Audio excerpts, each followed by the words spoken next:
Bienvenido al episodio número 11 de Los Héroes de la Fuerza. Soy Jorge Pérez Córdoba y hoy tengo el enorme placer de contar con uno de mis mejores amigos, Adri Rau. Adrián Manzanares es fisioterapeuta y powerlifter de competición a nivel nacional e internacional en la categoría de menos de 74 kilos y nos va a hablar acerca de lesiones, de dolor, de prevención y de readaptación dentro del marco de la fisioterapia y el powerlifting. Estoy seguro de que esta entrevista te va a aportar muchísimo y en lo personal me siento muy agradecido de poder aprender con Adri hoy. Así que, Adri, bienvenido al podcast. Es un enorme placer contar contigo hoy. Buenas, Jorge, ¿qué tal? ¿Cómo estás? Bueno, el placer es todo mío. Yo creo que tanto yo como muchos de las personas que ven el podcast han empezado a hacer power gracias a ti. De hecho, creo que eres la primera persona que vi hacer powerlifting por YouTube, literalmente, y luego también pues pasamos unos años muy buenos entrenando juntos en la UA. Y lo he dicho, es un placer tanto por ti como por los invitados que han venido antes de mí, Aritz, Cifo, gente que también tengo muy alto, muy de referencia, y espero poder estar al nivel y poder aportar algo. Para que te conozcan un poco mejor las personas que están escuchándonos, me gustaría preguntarte quién es Adrián Manzanares y qué relación tiene con el powerlifting y con la fisioterapia. Vale, pues yo empecé a practicar Power en 2015, ya llevo 8 años, voy a hacer 8 años compitiendo en octubre. Creo que ya he hecho los 8 entrenando hace poquito. Desde lo que es la fisioterapia, pues ahora mismo tengo el placer o el privilegio de dedicar la práctica clínica, el 100% de la misma, a ayudar a atletas de fuerza, ya sea de powerlifting, halterofilia, incluso culturismo. Y también he dirigido pues un poco mi línea de investigación en base a la epidemiología de lesiones en atletas de fuerza. O sea que digamos que soy powerlifting 100% a tiempo completo. Eres un profesional en activo en relación a la fisioterapia y además estás investigando o has investigado respecto a tu trabajo final de máster, ¿verdad? Sí, justo. El TFM lo dirigí por esa línea de investigación que te comento, la epidemiología de lesiones en atletas de fuerza, factores de riesgo, prevalencia, incidencia, también, entre comillas, en materia de prevención y además de entrenar y pasar prácticamente todo el tiempo en el mismo sitio que trabajo, pues poco a poco, con el paso de 2 años, he podido pues tener ese privilegio, como te comentaba, de dedicar el 100% de la práctica clínica únicamente a atletas de fuerza. Casi toda persona que pasa por la puerta de la consulta o me contrata a nivel online, pues es powerlifter o haltero, aunque la mayoría pues powerlifting, por el nicho en el que estamos, pues se me conoce un poco más. Y la verdad, pues es prácticamente un sueño, sobre todo cuando empiezas a trabajar. La mayoría de fisios, pues quiere ser el fisio de Cristiano Ronaldo, de la selección de fútbol, de voleibol, y yo pues tengo el privilegio de llevar prácticamente a todos los atletas de fuerza, que también la mayoría de ellos pues los considero amigos y la verdad que se hace muy ameno el trabajo. Quería preguntarte respecto a tu faceta como levantador, ¿cuáles han sido hasta el momento tus mejores marcas en powerlifting? Y de todas estas marcas que has hecho durante toda tu carrera deportiva, ¿qué levantamientos recuerdas con más cariño? Soy competidor en la categoría 74, competí los primeros años en 66 kilos, pero básicamente llevo compitiendo en 74 la mayoría, unos 5 años, prácticamente desde que hice la comunión, como suelo decir. Y mis mejores marcas entrenando son 250 en sentadilla, 142 en press banca y 300 en peso muerto. En competición, mis mejores marcas, aunque creo que han sido en competiciones distintas, son 245 en sentadilla, 135 en press de banca y los 300 en peso muerto, que además los hice por primera vez compitiendo. En cuanto a cuáles son mis levantamientos favoritos, pues te lo voy a decir incluso por levantamiento, porque es complicado quedarse con uno. Mi levantamiento favorito de sentadilla creo que fue el récord junior que hice en 2019 con 223 kilos y medio, que lo viví con mucha ilusión. O sea, me encantó porque fueron mis padres, estuvieron muchos amigos de la universidad, como comentas, viéndolo. Y fue un campeonato que en general se me dio bastante bien. En banca, mi levantamiento favorito sin duda son los 100 kilos, que además los hice en mi casa, ¿no? Ahí con el setup mítico de los discos del Decathlon, el banco este que era súper peligroso entrenar en él, y además me estaba mi padre espoteando, y al otro lado de las cortinas, que también se reía mucho la gente de las cortinas que tenía, creo que estaba haciendo mi madre la comida. O sea que fue un levantamiento muy familiar y que me hizo mucha ilusión sacar los 100 kilos en banca en ese contexto. Y luego en peso muerto, ahí es la duda. Tengo los 300 kilos del regional, que fueron increíbles. Siempre, pues, sacar 300 kilos hace mucha ilusión y si lo haces compitiendo, pues imagínate. Pero los 2,93 del absoluto me encantaron porque ahí me jugaba mucho. Creo que pasaba de la quinta o la sexta posición a la tercera, que era pues meterse en el podio de un levantamiento, un salto de 33 kilos. Luego también me jugaba la plaza al europeo, al mundial de Malta y además era récord de España. Y había palmado el opener por primera vez. Blanqueé hace 2 años el peso muerto por fallar los 3 intentos y pasé en la prognosis pues justo al revés, de primero a último en cuestión de segundos y fue como una liberación, ¿no? Hacer ese peso muerto. Me quitó una espinita muy grande y también lo viví de forma muy intensa. O sea que igual ese es mi levantamiento favorito, de iria. Quería preguntarte, Adri, ¿de qué manera ha evolucionado tu forma o tu manera de ver la fisioterapia en powerlifting conforme te has ido formando y has adquirido más experiencia a nivel laboral? Mi forma de ver la fisioterapia no ha cambiado demasiado en todo lo que llevo estudiando o trabajando, también porque he tenido pues la suerte de contar con gente que tiene muchísima más experiencia que yo en el ámbito de la readaptación de lesiones y me ha ido un poco llevando por el buen camino, ¿no? Como puede ser pues Frank Gurdiel, fisiomotor, Ángel Cifo, luego también en la universidad pues me juntaba con gente que tenía mucha relación con el ámbito de la ciencia, como puede ser tú, Carlos Sport, Mario Gómez. En definitiva, creo que mi visión pues no ha cambiado demasiado en cuanto a la forma de ver la fisioterapia e incluso eso se ha podido traducir en desmotivación durante la carrera, porque al final tú sabes que una cosa es de una forma, te estás estudiando una cosa que sabes que igual no es así. Yo de hecho ya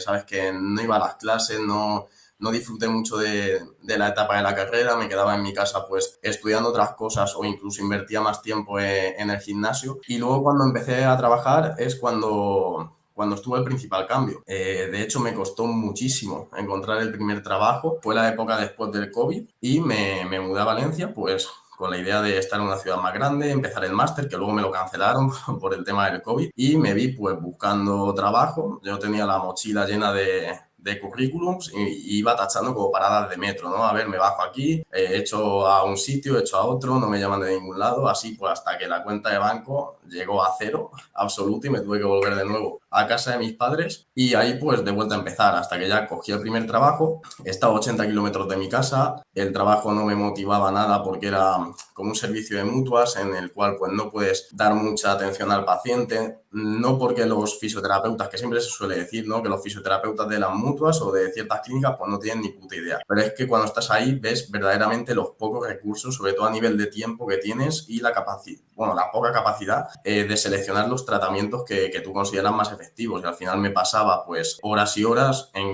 como si fuera una cadena de montaje, ¿no? Yo parecía un mecánico ahí con los coches, lo enchufaba un paciente a una máquina, luego lo llevaba a otra, le ponía un vendaje por aquí y por allá y claro, eso es una desmotivación tremenda cuando tú pues sabes que no estás haciendo lo mejor para el paciente o no es lo adecuado, pero no te queda otra, tanto por trabajar por cuenta ajena, al final pues tienes un jefe, y también por las limitaciones de tiempo y de otros recursos. O sea que ahí pues lo pasé bastante mal. Luego encadené también otra serie de trabajos y ya a partir de ahí pues dije pues esto se tiene que acabar, vamos a intentar pues sobresalir un poco, levantar la cabeza y empecé pues a divulgar en redes sociales un poco de lo que sabía.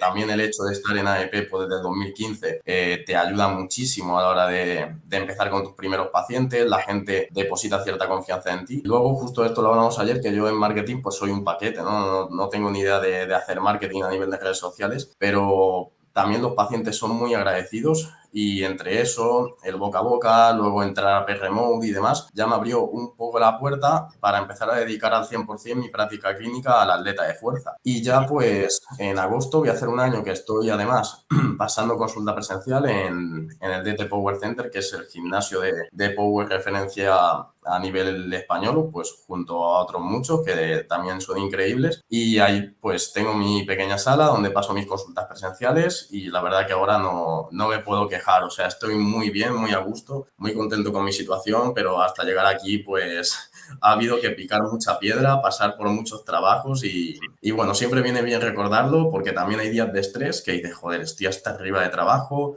tengo que ver a este atleta ahora, pero claro, luego recuerdas lo anterior y dices, no me puedo quejar. O sea, es increíble lo que estoy viviendo y la forma en la que trabajo. Sobre tu propia evolución, Adri, en relación a lo que has visto y escuchado durante tu formación y experiencia laboral, ¿cuál crees que es el mayor mito que existe en la fisioterapia tradicional o general en relación al powerlifting y al entrenamiento de fuerza? Vale, pues mitos típicos, yo creo que ya se han mencionado casi todos, ¿no? Lo típico de los masajes, no sé qué, lo otro. Pero yo creo que uno de los principales mitos es creer que el fisio es el que cura al paciente o que el fisio tiene el deber o es el que tiene las manos mágicas o los conocimientos mágicos para curar al paciente. Sobre todo en el contexto del atleta de fuerza, yo siempre intento transmitir, tanto en el online como en el presencial, aunque incluso más en el presencial, de que esa media hora y media de clínica o 2 horas de clínica, porque yo también tengo la suerte de que al paciente le puedo dedicar lo que quiero, no me ciño a una hora concreta, pero siempre intento transmitir que una vez sale por la puerta es cuando empieza el trabajo. Es decir, el atleta entrena pues una media de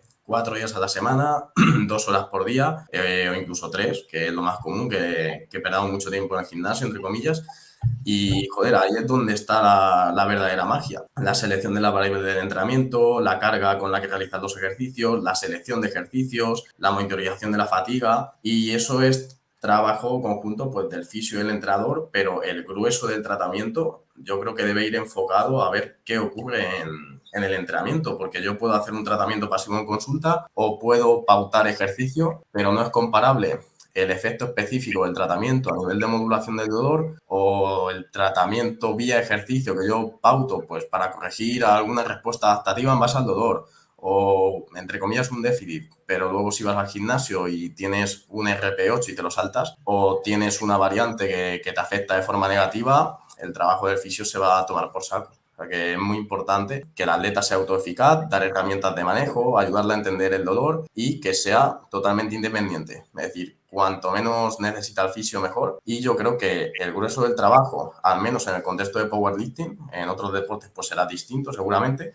se puede hacer entre entrenador y atleta, con ciertas puntualizaciones y herramientas de manejo, pero yo creo que el entrenador puede hacer muchísimo por el atleta y el atleta puede hacer muchísimo por sí mismo. Más allá de lo que pueda hacer el fisioterapeuta, yo creo que siempre pues actuamos como catalizador, es decir, que el proceso de lesión pues acabe lo antes posible, que se pierda el mínimo rendimiento posible y también como guía, pero en definitiva lo importante empieza cuando el atleta está entrenando debajo de la barra y tiene el control de todas las variables de las que se puede beneficiar y también que le pueden perjudicar. Respecto a estos mitos, Adri, quería preguntarte acerca de si tú crees que el powerlifting es un deporte lesivo peligroso, porque yo esto es algo que he escuchado mucho por parte de sanitarios y por parte de fisioterapeutas. ¿Qué es lo que piensas tú acerca de esta afirmación? Vale, pues ya nos metemos en terreno pantanoso, porque si leemos pues todo lo que hay publicado sobre epidemiología de lesiones en powerlifting,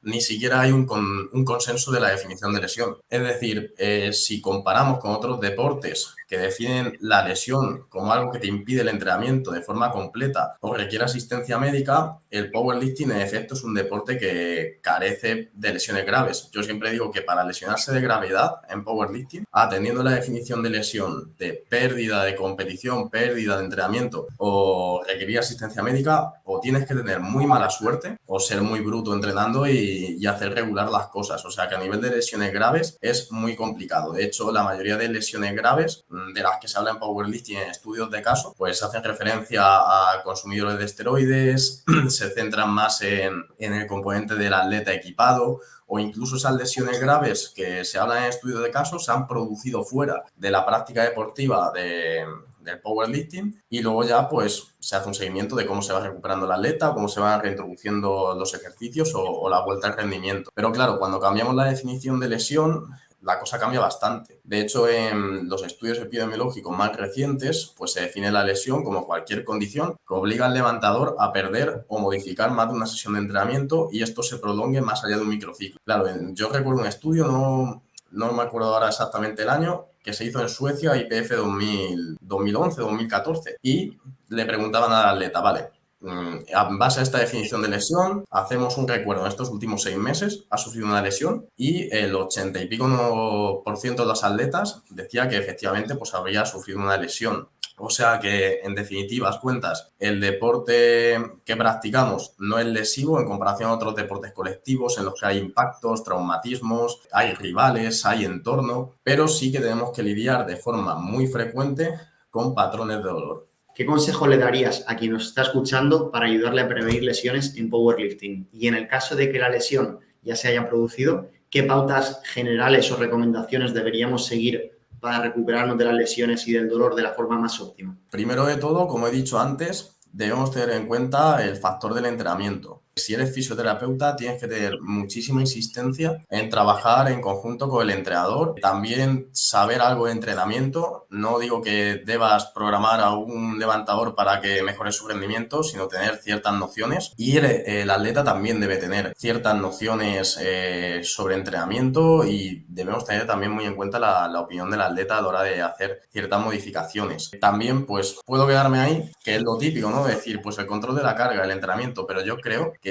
lo más importante, incluso la literatura lo define así, es el afrontamiento, es decir, la gestión emocional que tenga el atleta frente a esa lesión. A mí una cosa que me choca bastante es como un atleta a lo mejor tiene un patrón de dolor de una semana de evolución y entra en un bucle extremadamente feo, que incluso puede actuar de forma negativa para la persistencia de su dolor. A lo mejor ya lleva una semana con una pérdida de rendimiento, pequeña sentadilla o no puede hacer sentadilla y el mundo de repente se le oscurece. Plan, ya no tiene ganas de ir al gimnasio, le da miedo hacer sentadilla, incluso trata de forma más brusca al entrenador, sube historias a Instagram con una autopercepción de sí mismo muy negativa de estoy tullido, estoy roto. En definitiva, y viendo los datos que hemos visto antes, los patrones de dolor es algo inherente de nuestro deporte y tienen una prevalencia muy elevada a lo largo de una temporada deportiva. Y esto se presenta en los momentos más delicados de la temporada. Es decir, a un mes de la competición, estate alerta porque vas a tener un patrón de dolor con total seguridad. Yo antes también pecaba mucho de intentar justificar mi rendimiento en base a un dolor o las lesiones por Instagram. Pero es que al final tú piensas, ya con la experiencia, y dices, joder, ¿cómo voy a justificar yo mi rendimiento? Miro la lista, hay 10 atletas, 9 de cada 10 van a llevar una molestia a competición. 9 de cada 10 no han tenido una preparación perfecta. Y 9 de cada 10, pues en los meses anteriores han tenido que cortar algún entreno o hacer alguna modificación. O sea que lo primero de todo y el mayor consejo que puedo dar es que tengamos un afrontamiento activo y una cabeza dura. O sea, no significa ignorar el dolor y seguir entrenando, sino analizar todos los datos que nos puede aportar el dolor, ver en qué podemos fallar en la parte del entrenamiento y decir, joder, vamos a solucionarlo. No me voy a autopercibir como un atleta que es inútil, que ya no sirve. Vamos a hablar con el entrenador a ver cómo podemos salir de aquí y a tener una gestión emocional pues lo más trabajada posible y debemos prepararnos para estos momentos porque van a llegar con un 100% de posibilidades. Y en relación a lo que comentas del afrontamiento emocional, Adri, seguramente yo también lo que considero ahí que se producen son ciertos procesos de aprendizaje en los que se condicionan ciertos estímulos neutros, como puede ser la sentadilla, el press banca y el peso muerto, a ciertas respuestas incondicionadas como es en este caso el dolor. ¿Crees tú que sería importante también que el fisio y el entrenador cuente, por ejemplo, con un psicólogo o que cuente con ayuda de otro tipo de profesional para resolver este tipo de casos? Totalmente, y de hecho creo que están muy infravalorados dentro de este tipo de procesos. También he visto muchos entrenadores decir que te duele porque le tienen miedo, te duele porque el dolor está en tu cabeza y un montón de cosas. Digamos que no es tan sencillo, tiene su explicación fisiológica y el psicólogo puede hacer mucho bien. Por aclarar un poco este tema de cómo se modula el dolor o cómo se facilita el dolor, digamos que cuando nosotros nos exponemos a un input, ya sea pues una sentadilla a nivel mecánico, de elongación del tejido, cualquier cosa que pueda enviar ese input a médula y cerebro, está mediado por receptores de umbral.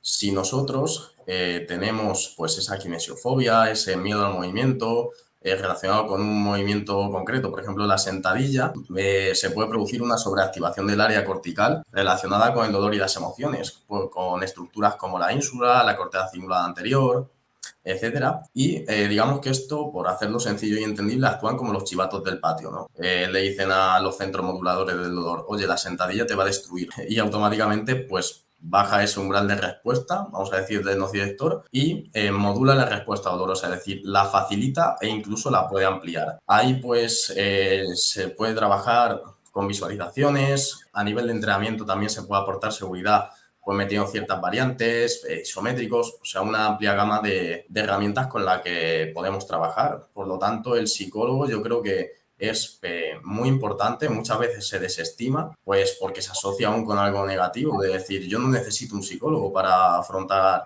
esta lesión, cuando es evidente de que sí. Yo muchas veces pues hago el trabajo de psicólogo, el entrenador también. Me leí, bueno, luego pasaremos al tema de las lecturas, pero yo creo que hay lecturas interesantes, rápidas, de las que también podemos sacar alguna cosilla, y creo que también es importante el factor económico en esto, porque al final si te lesionas, si os supone, pues pagarme a mi X, pagarle al entrenador Y, llevas aparte el Nutri, el gimnasio. El grueso de los atletas son atletas junior que no trabajan o tienen trabajos pero remunerados porque están empezando, y al final es un desembolso muy grande. Quería preguntarte, más allá de lo que hemos estado hablando sobre la prevención de lesiones y la adaptación, ¿cuál ha sido hasta el momento tu experiencia más memorable o divertida o random, tanto entrenando como compitiendo en powerlifting? En cuanto a experiencia más memorable, yo recuerdo una época concreta que es cuando estaba empezando. También se puede englobar la UA con esa experiencia memorable que nos lo pasábamos muy bien, pero a mí se me hace muy entrañable por recordar cuando yo me levantaba, me iba al instituto,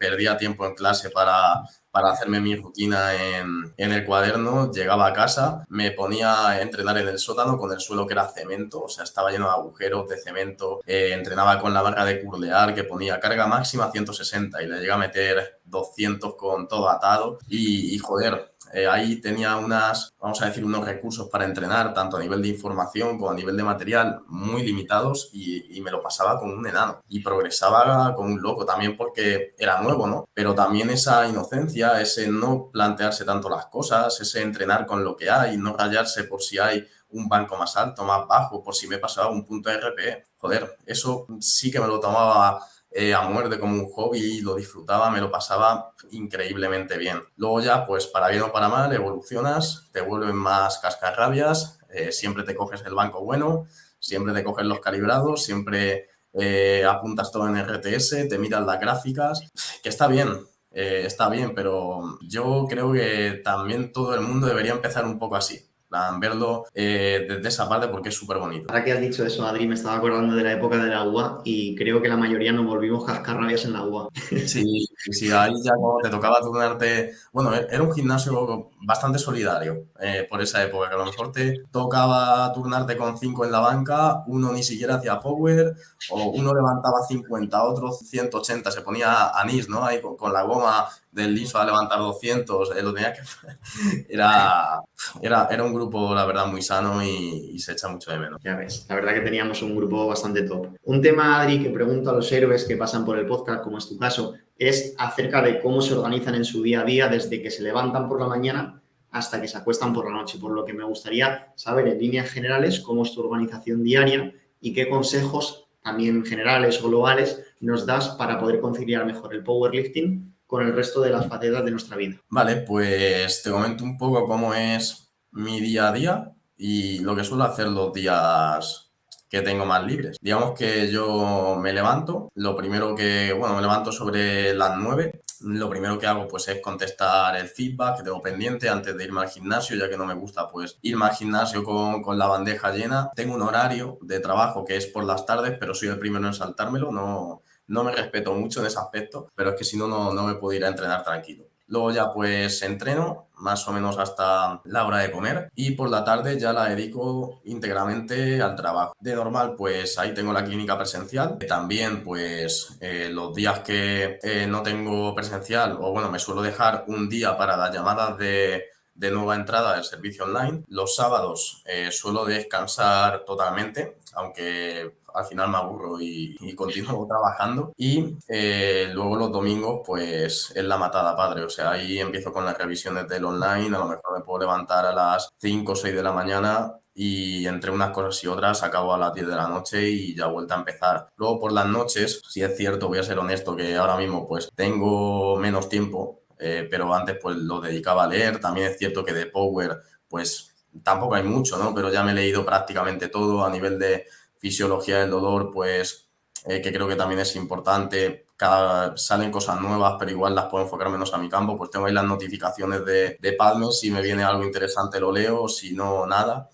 Y pues eso, suelo perder también un poco de tiempo con el teléfono, porque al fin y al cabo te tumbas en la cama a las 11 de la noche después de todo el día, es el único momento en el que no hay ruido, o sea, hay paz completa y dices, pues me apetece perder un poco el tiempo, voy a mirar alguna tontería y tampoco pasa absolutamente nada. Luego a nivel de conciliar mi vida personal con el Power, digamos que se me hace bastante sencillo cuando estoy aquí en Madrid. O sea, hasta mi compañero de piso hace Power, mi pareja hace Power, mis amistades de aquí, de Madrid, hacen todos Power, entreno y trabajo en el mismo sitio, o sea que es Power tiempo completo. Sí es cierto que eso me quema muchísimo, o sea, hay un punto que me quema mucho, pero tengo pues la vía de escape de irme al pueblo, ¿no? Cuando tengo un par de días, 3 libres, pues suelo coger el tren, me voy al pueblo con mis padres, con mis amigos de toda la vida, que muchas veces se agradece estar pues tomando algo con tus amigos y que te pregunten, oye, ¿qué tal? O de alguna otra cosa, ¿no? Que te digan, ¿cómo te ha salido hoy la sentadilla? Enséñame el vídeo, es en plan, déjame respirar, ¿no? En relación, Adri, a tu desarrollo personal, deportivo y profesional, me gustaría también preguntarte qué libros, series, artículos o películas nos recomendarías para seguir aprendiendo sobre todo lo que hemos estado hablando hoy. Vale, pues en cuanto a series y películas a nivel de formación, bueno, incluso por ocio, no suelo ver demasiado, tanto por tiempo, porque también me gusta mantener la concentración a lo largo de una película, me distraigo bastante o pienso demasiado en el trabajo, que eso es algo de lo que hablaré ahora y que enfoco las lecturas a este aspecto. Pero un documental que me gusta mucho sobre el tema de la gestión emocional en lesiones es el documental de Óscar Figueroa, que teníamos ahí nosotros la broma en la UA también de decir alguna cosilla del documental. Pero yo creo que es de obligada visualización para cualquier atleta que esté pasando por un proceso de lesión, esa persistencia de un atleta que tarda 12 años en ganar la medalla de oro, no sé si eran 8 o 12 años, que pasa por cirugía varias veces y nosotros pues nos quejamos de problemas mínimos, ¿no? De nos duele la rodilla una semana y dejo el power. O sea, por eso lo recomiendo mucho y es un documental que a día de hoy, antes de las competiciones, me veo y me emociona como el primer día. Luego, a nivel de formaciones regladas, bueno, yo hice un máster en neurofisiología y abordaje del dolor, que en la UMH, que me van a matar, pero no los recomiendo demasiado, porque tenía mucho relleno. En un máster de ese tipo también te metían clases de punción, diversas cosas. Digamos que yo el máster a nivel reglado y sobre todo los oficiales lo hice por si doctoraba en el futuro. Pero lo más importante es lo que haces fuera de la universidad. Lo tenía claro en el grado y ya lo confirmé en el máster.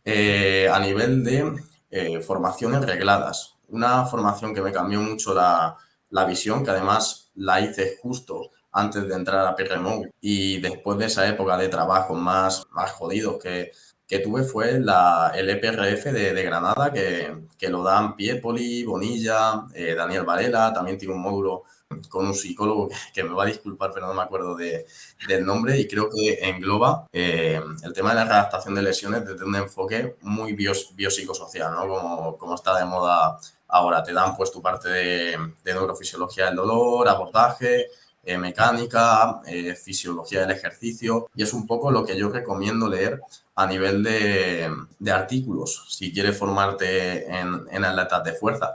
Lo primero, leer sobre entrenamiento, sobre fisiología del ejercicio, neurofisiología del dolor, ya que la mayoría de casos que vas a tener pues son de abordaje del dolor musculoesquelético, sin que haya un daño estructural evidente o que haya causalidad entre ese daño y el dolor. Y es una formación que me ayudó bastante. También, pues, encaminar la lectura si busca de temas concretos hacia esas áreas. Y en cuanto a Power como tal, hay muy poco. Hay muy poco de leer a nivel de epidemiología de lesiones. Lo poco que hay es de una calidad muy baja, que no significa que no sirvan para nada, sino que vas a tener que cogerlo con pinzas e interpretarlo y hacer una lectura crítica de ello. Por lo que yo recomiendo, en base al curso maestro que debes hacer, debe ser uno de metodología de la información o metodología científica, que en mi caso lo hice con Frank Gurdiel y con Laura Flix. en Keres. Y yo creo que teniendo ese curso, sabiendo plantear bien la pregunta de investigación, sabiendo filtrar la información que tienes delante, tienes todo lo que quieras, porque al final la información reglada lo que hace es, pues vale, yo hago esto por ti y te lo cuento. Y aún así va a haber cierto sesgo por parte del docente siempre. Incluso yo a la hora de hacer alguna formación que tengo en el tintero, he sido crítico y he dicho, estoy tirando por mis preferencias, ¿no? Vamos a ver también el otro punto de vista y que el alumno pues, se quede con lo que más le guste. Pero yo creo que si tienes que empezar por algún curso, que sea de bioestadística o por metodología de la información, método científico. Y en relación a lo que has comentado, Adri, sobre la investigación, ¿hacia qué futuro piensas que va la fisioterapia en powerlifting? ¿Y qué líneas de investigación consideras que son más prometedoras? ¿Y cómo puede mejorar esto el panorama actual de la fisioterapia en relación al power? Vale, pues en cuanto a los estudios que he mencionado antes, sí que es cierto que son bastante honestos con las limitaciones del propio estudio y eso es muy positivo. También porque la gente que hace esos estudios es sin ningún tipo de conflicto de interés, incluso los revisores son los propios atletas. Por ejemplo, en Suecia, no Emil Nordling, creo que era un chico de 93 que también se llama Emil, es revisor de los estudios. Y lo que debemos intentar hacer es mejorar el diseño de los mismos.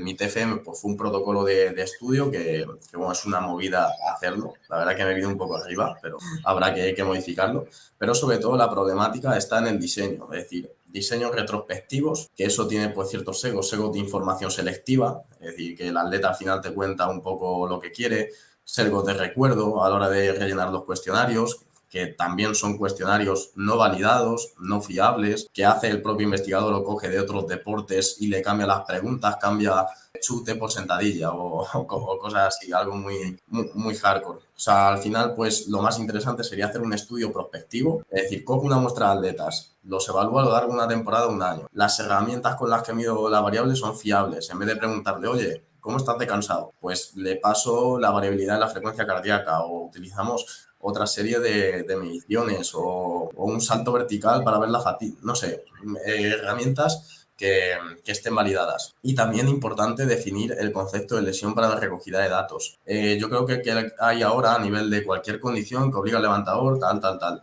Es muy acertado, pero no se sabe aún si recoger una lesión pues por pérdida de tiempo en el entrenamiento, por nivel de modificaciones que se han hecho en ejercicio, por severidad o intensidad del dolor, y al final si eso es un criterio X, a lo mejor te estás perdiendo una lesión que no has contabilizado. Ahí creo que hay trabajo por hacer. Incluso yo alguna vez le he dado vueltas a la cabeza de cómo hacerlo y es muy complejo, muy complejo. Pero yo creo que otros deportes como la natación, el remo y demás lo tienen bastante más estandarizado e incluso podemos sacar cosillas a nivel metodológico de sus estudios de epidemiología para poder mejorarlo. Y luego también que la muestra no es representativa. Es decir, a lo mejor cogen una muestra de 100 chicos y 20 chicas o una muestra de atletas a nivel internacional y de nivel amateur o que hay atletas de 60 años y atletas de 10. Creo que antes pues había más limitación, pero yo pues estuve calculando el tamaño del efecto con la muestra de la EP, rangos de edad, rangos de puntos IPF, y creo que ahora estamos en un contexto muy favorable para hacerlo, porque hay una muestra muy amplia. Creo que, en definitiva, esto es lo que puedo aportar en cuanto a la mejora de la metodología de los estudios. Seguramente me deje algo, porque de esto te puedes tirar hablando toda la mañana, pero a rasgos generales creo que con esas pequeñas cosas ya se da un paso muy grande. Genial, estoy seguro que poco a poco se irá mejorando todos los aspectos en relación a los diseños y la metodología de investigación en el campo de la fisioterapia y el powerlifting. Ya para terminar, Adri, ¿cómo resumirías en una frase el mensaje clave o el supermensaje que quieres que quien nos está escuchando se lleve a casa y aplique desde ya mismo?